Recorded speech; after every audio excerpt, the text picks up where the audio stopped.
Now, here's a good article here. It's to do with equality and diversity for primary school, nursery schools actually. It's before primary schools, and it's to do with equality and diversity. You understand, we used to get busybodies and don't do that with them, do this, that's, and they were people who stuck their nose in other people's affairs, but now they're experts, you see. They just gave them qualifications and called them experts. And there's one by Anne O'Connor. Anne O'Connor is riding high on the PC wave, the political correctness wave, you see. And she's teaching them how to train them in nursery school in political correctness. And there's Equality and Diversity Part 8, which is Part 8, ability, the difficulties that a child has with being different. They're not being taught how to handle their differences when they're 2 or 3, you understand, And then there's Equality and Diversity Part 2, gender. Treating males and females as equal is not always easy. No, it's not always easy. No. And then there's Equality and Diversity Part 1, introduction. Teaching young children to overcome bias and challenge prejudice. It's a process, you see. And Equality and Diversity Part 3, age. It says early years settings can do much to counteract the negative. It sounds all new agey as well, eh? Equality and Diversity Part 5, race and ethnicity. Yeah. The harmful effects of bias based on a person or group's ethnicity. And on and on it goes. I'll put this link up tonight and you have a good chuckle at it yourself. It's quite interesting. And you'll find that, here's an article about the same thing from the Telegraph.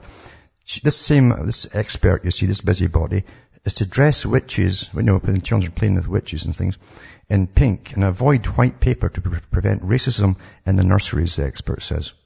So teachers should censor the toy box to replace witches' black cats with the pink ones and dress fairies in darker shades, according to a consultant who's issued advice to local authorities. And it says, from the Wicked Witch of the West in The Wizard of Oz to Meg, the Good Witch from the Meg and Mog's children's books, witches have always dressed in black. But the traditional attire is now come in for criticism from equality experts. Equality. Gaga. This is what the children say at that age. Gaga, they're getting taught equality. Who claim it could send a negative message to toddlers in nursery and lead to racism. Instead, teachers should censor the toy box and replace the pointy black cat with the pink one, while dressing fairies generally resplendent in pale pastels in darker shades. Another staple of the classroom is white paper. It's also been questioned by Anne O'Connor, an early years consultant who advises local authorities on equality and diversity. It says children should be provided with paper other than white to draw on, and paints and crayons should come in the full range of flesh tones, reflecting the diversity of the human race, according to the former teacher. She's a cool little course, on how to be PC and authoritarian. Finally, staff should be prepared to be economical with the truth, and they might lie, in other words, when asked by people what their favourite colour is, and in the interests of good race relations answer black or brown, which are the fascist colours, by the way, eh? The measures outlined in a series of guides in Nursery World magazine are aimed at avoiding racial bias in toddlers as young as 2.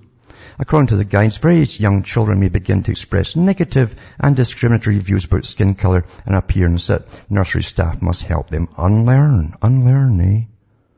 If children develop positive associations with dark colours, the greater the likelihood that the attitude will be generalised to people, it says. The device is based on an anti-bias approach to education, which developed in the US as part of multiculturalism.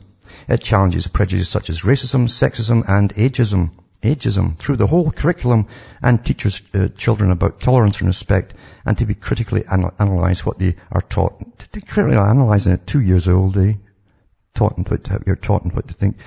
Mrs. O'Connor, who has worked with Newham and Tower Hamlets councils and recently devised a quality material for Lancashire Council's childcare service, said the approach based on an anti-bias model of education developed children's empathy and helped early years teachers to explore their own conditioning and possible prejudices. This is what they had in the Soviet Union. You used to have all, if you had wrong think, you sent off to do the right think. And once you came back and says that the Soviets is a great system, it's wonderful, and equality is just dandy, as you talk to your superiors who go off to get their caviar and champagne, and you go back to have your crust. But anyway, this is how you teach this rubbish to you. Start them early and totally screw them up, eh? This is an incredibly complex subject that can easily become simplified and inaccurately portrayed, she says. No kidding. There's a tendency in education to say, here are normal people and here are different people, and we have to be kind to those different people, whether it's race, gender, ethnicity, sexual orientation, age, or faith. 2 years old. Eh? People who are feeling defensive can say, well, there's nothing wrong with white paper, but in reality there could be if you don't see yourself reflected in the things around you. What? As early years teacher, the minute you start thinking, well, actually if I give everyone green paper, what happens? You've a teaching potential. They're absolutely nuts, these folk, you know. I'm not kidding you. They're nuts. They should be in loony bins. Loony bins, not paying them to make everyone else loony. People might criticize this as political correctness gone mad, but it's because of political correctness that we have moved on enormously. Really. If you can think that we now take it for granted that our buildings and public highways are adapted so people in wheelchairs with pushchairs can move around. Years ago, if you were in a wheelchair, then tough luck. We've completely moved, and we wouldn't have done that without the equality movement.